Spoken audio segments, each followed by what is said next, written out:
जय श्री कल की प्रिय साथियों, आज हम आपको बताएंगे संपूर्ण विधि आसन को बिछाने की और माला करने की। सबसे पहले हम हमारे आसन की तरफ देखते हैं। आसन की तरफ जैसे की तरह आप देख पा रहे हैं, राइट साइड में जैसे शताक्षी ने पकड़ा हुआ है, राइट साइड में और लेफ्ट साइड में दोनों तरफ जो आप देख रहे हैं हल्के हल्के धागे निकल रहे हैं, इनको हम फुंदने बोलते हैं। और जब हम अपने आसन को बिछाते हैं तो ये फुंदने जो होते हैं हमारे राइट और लेफ़्ट की तरफ होने चाहिए।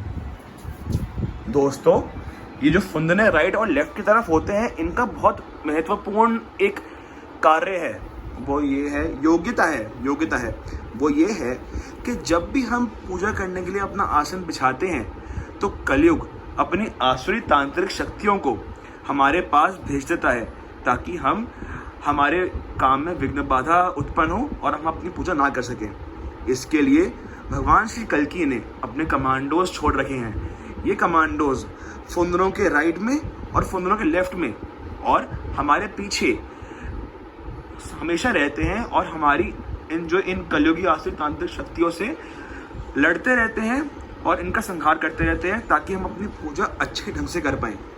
दोस्तों, यदि ये फुंदने जो हैं आप आगे की तरफ और पीछे की तरफ कर देंगे तो वो सही विधि नहीं है, क्योंकि जो आपके कमांडोज होते हैं जो प्रभु श्री कल्कि ने प्रदान किए हैं वो फिर आपके समक्ष आ जाएंगे और आपके पीछे आ जाएंगे।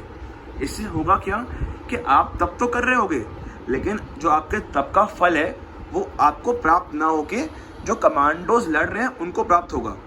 तो आपकी पूजा जो है उसमें संपूर्ण तरह से पूर्ण नहीं हो पाएगी।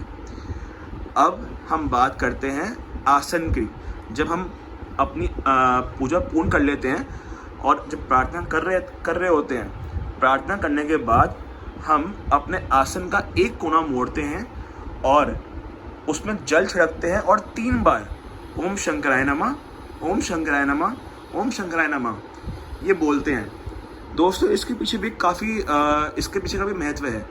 वो ये है कि जब हम अपनी पूजा करते हैं तो हमारी पूजा का 25% फल जो होता है वो इंद्रदेव अपने साथ ले जाते हैं।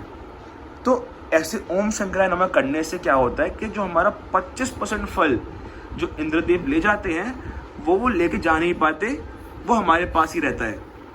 तो दोस्तों, ये आपने समझा ओम शंकराय नमः करने का महत्व। अब हम आपको सिखाते हैं कि आसन को तय किस तरह करते हैं। तो दोस्तों, आपको अपने आसन को सबसे पहले दोनों फुंदनों को, राइट वाले और लेफ्ट वाले को बिल्कुल इसी प्रकार से मोड़ना है और उसके बाद आपको एक फोल्ड और लगाना है बिल्कुल इस प्रकार से। बस आपका आसन अब फोल्ड हो चुका है। ठीक है, तो ये तो आपने देखा हमारे आसन फोल्ड करने का तरीका। तो दोस्तों, अब मैं समझता हूँ कि आपको समझ में आ गया होगा कि आसन को किस तरह से इस्तेमाल करते हैं। ठीक है, अब हम आपको बताएंगे कि माला किस तरह करते हैं। तो दोस्तों, जो हमारी माला है, माला इस प्रकार की दिखती है। ठीक है, माला को किस तरह पकड़ते हैं वो मैं आपको दिखाता हूँ। माला को पकड़ते टाइम हमारा जो है उंगलियाँ बिल्कुल इस तरह से होनी चाहिए। इसको हम बोलते हैं गोमुख। ठीक है, तो माला को इस प्रकार पकड़ते हैं। हमारी इंडेक्स फिंगर जो हमारी सबसे पहली फिंगर होती है वो माला को कभी भी छूनी नहीं चाहिए और हम इस तरह से माला को करते हैं।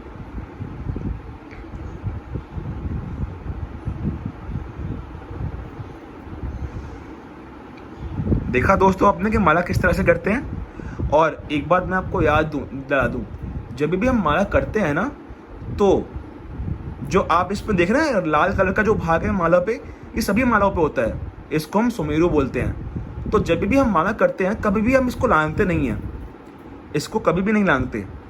ठीक है, इसको लांघना नहीं होता।